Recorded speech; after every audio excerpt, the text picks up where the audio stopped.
Hi friends, நம்ம ஒரு முக்கியமான கட்டத்துக்குள்ளே வந்துட்டோம் பார்த்துடுங்க. ஆண்டவர் நம்முடைய மேலே பெரிய ஒரு அதிசயங்கள் அற்புதங்களை நீங்கள் காண போகிறீங்கன்னு சொன்னது போல் இப்பொழுது நமக்கு ஒரு பெரிய அற்புதமான நேரம் தொடங்கி விட்டது. இனி நமக்கு எப்போவுமே சந்தோஷமான காலம்தான், கவலைப்படாதீங்க. அன்பு பாசமும் எங்கே இருக்கிறோ அவங்க எல்லாம் என்ன செய்வீங்க, மனதளவில் நம்ம எல்லாரும் சகோதர சகோதரிகளும் உறவுகளும் தான். மற்றபடி நம்மளை ஜாதி மத சமயங்கள் ஒன்றுமே நம்மளை என்ன செய்ய முடியாது, பிரிக்க முடியாது. அதெல்லாம் மனுஷங்க கொண்டு வந்தது தான். அவங்க மனுஷனுடைய பலவீனங்களும் மனுஷன் தன்னை உயர்வாக கருதவும் அப்படியெல்லாம் கொண்டு வந்தது அந்த ஜாதி மதங்கள், இதெல்லாமே சமயங்கள் வகுப்பு, அது எல்லாமே மனுஷனால் உருவாக்கப்பட்டது தான். இறைவன் என்ன செய்யலை, யாரையுமே பிரித்து பார்க்கல, எல்லாமே இறை மக்களாக தான் பார்க்கிறாரு.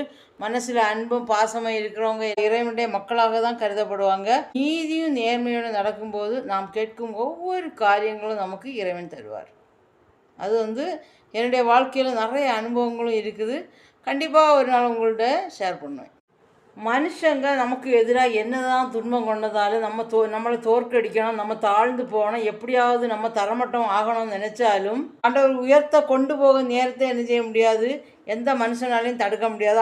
நாம் எல்லாரும் ஆண்டவருடைய ஆசீர்வாதத்தை பெறக்கூடிய மக்களாக நாம் வாழ வேண்டும். அன்பிலையும் நம்பிக்கையிலையும் சமாதானத்திலையும் ஒற்றுமையாக இருப்போம். அப்பொழுதுதான் ஆண்டவருடைய இரக்கம் வல்லமை நம்மளை சேரும் என்பது உண்மை. நம்ம சீனா எண்ணெய் மருவை பார்த்தீங்கன்னா நிறைய பேர் ஃபோனில் ப்ளூடூத் விளையாட்டு இப்போ ஸ்கேன் பண்ணி அடுத்த சிஸ்டம் ஸ்கேன் பண்ண முடியும். ப்ளூடூத்தும் ஒய்ஃபையும் என்னென்ன சிஸ்டம் பக்கத்தில் இருக்குன்னு சொல்லிட்டு ஸ்கேன் பண்ண முடியும். அது விளையாட்டு நம்ம போகிற லொக்கேஷனை எல்லாம் ஆன் பண்ணி வச்சு சில செட்டிங்ஸை எல்லாம் சேஞ்ச் பண்ணி அவங்க என்ன செய்கிறாங்கன்னா இப்போ கூகுளுக்கு போக வேண்டிய ஜிபி எம்பி கேபி எல்லாம் அவங்களுக்கு போகும்படியாக செய்கிறாங்க.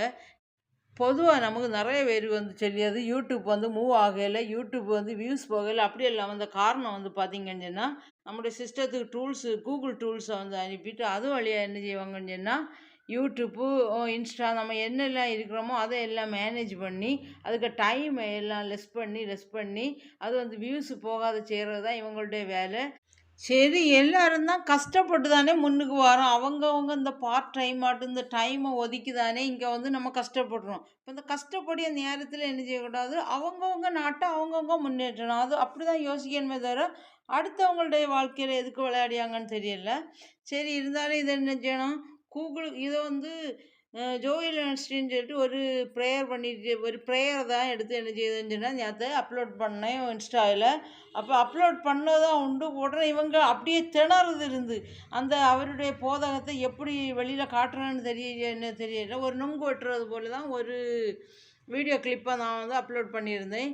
அப்படியே என்ன உடனே இந்த நெட்ஒர்க்கு லோ ஆகிட்டு எமர்ஜென்சி கால் மட்டும்தான் அட்டன் பண்ணணும்னு சொல்லிட்டு அப்படியே எல்லாமே ஸ்டில் பண்ணது போல் பண்ணிட்டுதோம். அதுக்கு அடுத்து அது ரெடி ஆகின பின்னாடி நாங்கள் அப்லோட் பண்ணலான்னு அப்படி ஒரு மெசேஜ் வந்தது. இதோ எல்லாமே இந்த ப்ரைவேட்டில் லாக் பண்ணி இந்த கூகுளுக்கு போக வேண்டிய எம்பி ஜிபி கேபி எல்லாத்தையும் தடுத்து நிறுத்து பாருங்கள்.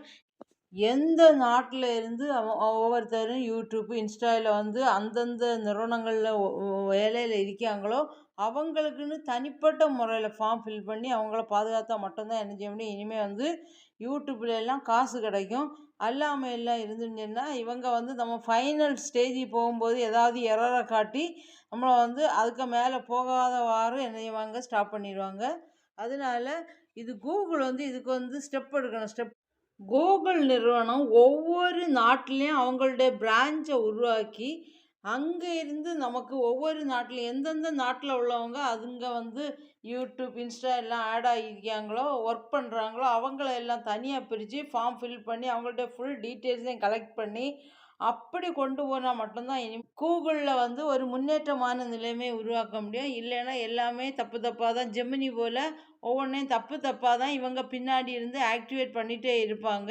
நமக்கு தெரியாமலே நம்மளே ஜிபி கேபி எம்பி எல்லாமே இவங்க கைவசம் போயிட்டே இருக்குது. நிறைய பேருக்கு தெரியாது. இது நம்ம நார்மலாக இருக்கிறது போல தான் இருக்கும் சிஸ்டம். ஆனால் நிறைய விஷயங்கள் இங்கே நடந்துகிட்டே இருக்குது. இந்த டைமை எல்லாம் சேஞ்ச் பண்ணுறது கூகுள் டூல்ஸ் வழியாட்டு ஒவ்வொரு சிஸ்டத்தையும் லான்ச் ஆகி நம்ம டைமோட சேஞ்ச் பண்ணுறது, வியூஸை குறைக்கிறது, வியூஸ் டைமை செட் பண்ணியது அதெல்லாம் பண்ணிவிட்டு இன்றைக்கி நம்ம ஒரு வீடியோ போடுவோம்னு சொன்னால் இன்றைக்கி நைட்டு 12 ஏஎம்னு அப்படி செட் பண்ணிவிட்டு அப்புறம் அடுத்த நாள் போகும்போது கேலண்டரில் வந்து டைம் வந்து ஸ்கிப் ஆகி இன்னும் உள்ள டேட் செய்யும், அடுத்த நாள் வந்து ஸ்கிப் ஆகி அடுத்த நாள் வந்து 12 ஏஎம் அப்படின்னு சொல்லிட்டு செட் பண்ணி ஷெட்யூல்டு பண்ணி செட் பண்ணி வச்சுருவாங்க.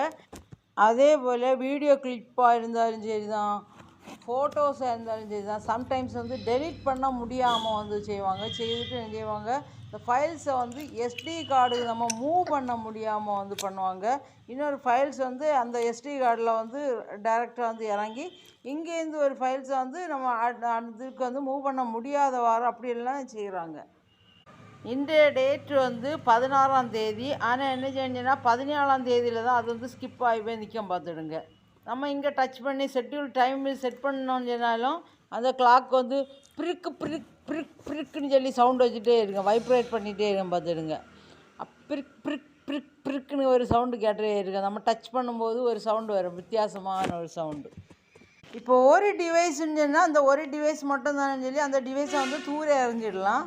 ஆனால் அடுத்தடுத்த டிவைஸில் ஸ்கேன் பண்ணி இவங்க லான்ச் ஆகிறதுனால கண்டிப்பாக இதற்கு ஒரு மாற்று வழிகள் நாம் உருவாக்கியே ஆக வேண்டும்.